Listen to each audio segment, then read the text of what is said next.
ഏത് വിധേനയും കേരളത്തിൽ അക്കൗണ്ട് തുറക്കാനുള്ള ശ്രമത്തിലാണ് ഇപ്പോൾ ബി. നിരന്തരമായുള്ള മോദിയുടെ കേരള സന്ദർശനവും ഇതിന്റെ ഭാഗമാണെന്ന് തന്നെ വേണം കരുതാൻ. തൃശൂരിൽ സുരേഷ് ഗോപിക്ക് നല്ല രീതിയിൽ സ്വാധീനം ചെലുത്താൻ സാധിക്കുമെന്ന വിശ്വാസം ബി ഉണ്ടെങ്കിലും മറ്റു മണ്ഡലങ്ങളിലെ തിരഞ്ഞെടുപ്പിനെ ഏത് രീതിയിൽ കൈകാര്യം ചെയ്യണമെന്നതിൽ ഇപ്പോഴും ഒരു വ്യക്തത വന്നിട്ടില്ല.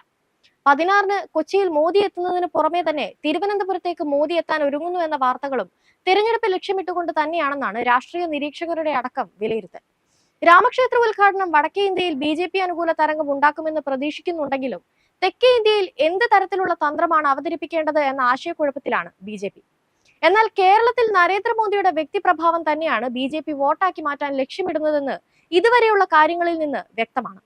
ഇതിന്റെ ഭാഗമായി തന്നെ രണ്ടാഴ്ചയ്ക്ക് ശേഷം വീണ്ടും കേരളത്തിലേക്ക് എത്തുന്ന മോദിയുടെ കൊച്ചി റോഡ് ഷോ വലിയ പരിപാടിയാക്കി മാറ്റാനാണ് ബി തീരുമാനം. കൊച്ചിയിൽ നടന്ന യുവാക്കളുമായുള്ള സംവാദ പരിപാടി, തൃശൂരിൽ നടന്ന വനിതാ സംഗമം എന്നിവയ്ക്ക് ശേഷം ഒരിക്കൽ കൂടി കൊച്ചിയിലേക്ക് എത്തുകയാണ് മോദി. 2019-ലെ തെരഞ്ഞെടുപ്പ് വിജയത്തിന് ശേഷം മോദി ആദ്യം വന്നത് ഗുരുവായൂർ ക്ഷേത്രത്തിലേക്കായിരുന്നു. ഇത്തവണ തിരഞ്ഞെടുപ്പിന് മുൻപ് ഗുരുവായൂരിൽ സുരേഷ് ഗോപിയുടെ മകളുടെ വിവാഹത്തിനായും മോദി എത്തും.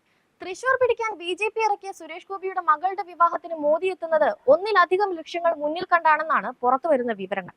വനിതാ സംഗമത്തിൽ കണ്ട വമ്പിച്ച ആൾക്കൂട്ടം മോദിയുടെ ജനപ്രീതിയുടെ ആഴം വെളിവാക്കുന്നതാണ്. ഈ തിരിച്ചറിവിലാണ് ലോക്സഭാ തിരഞ്ഞെടുപ്പിൽ കേരളം പിടിക്കാൻ വീണ്ടും പ്രധാനമന്ത്രിയെ രംഗത്തിറക്കാൻ ശ്രമിക്കുന്നത്. കേരളത്തിൽ ഉടനീളമുള്ള മണ്ഡലങ്ങൾ ശ്രദ്ധ കേന്ദ്രീകരിക്കുന്നതിന് പകരം ജയപ്രതീക്ഷ വച്ചുപുലർത്തുന്ന തൃശൂർ, തിരുവനന്തപുരം മണ്ഡലങ്ങൾക്ക് തന്നെ മുഖ്യ പരിഗണന നൽകാനാവും പാർട്ടിയുടെ ശ്രമം. അതുകൊണ്ട് തന്നെയാണ് സുരേഷ് ഗോപിയുടെ മകളുടെ വിവാഹത്തിന് മോദി എത്തുന്നത്. കൂടാതെ പിന്നീട് തിരുവനന്തപുരത്ത് സന്ദർശനം നടത്തുന്നത്. രണ്ടാമത്തെ ലക്ഷ്യമായി ക്രിസ്ത്യൻ വിഭാഗങ്ങളുടെ പിന്തുണയും ബി ഉറപ്പാക്കുന്നുണ്ട്. ഇത് മുഖ്യമായും പ്രധാനമന്ത്രിയുടെ അജണ്ടയിലുള്ള വിഷയമാണ്. കേരളത്തിലെ പ്രബലമായ ഒരു ന്യൂനപക്ഷത്തെ തങ്ങൾക്കൊപ്പം ചേർക്കുക വഴി തെരഞ്ഞെടുപ്പിൽ നേട്ടം കൊയ്യാമെന്നാണ് ബി കരുതുന്നത്. സഭാ നേതൃത്വങ്ങളെ ഒപ്പം നിർത്താനുള്ള നയം വിജയിച്ചാൽ ലോക്സഭാ തെരഞ്ഞെടുപ്പിൽ പാർട്ടി അത്ഭുതങ്ങൾ കാട്ടുമെന്ന് തന്നെയാണ് ബി വിലയിരുത്തൽ.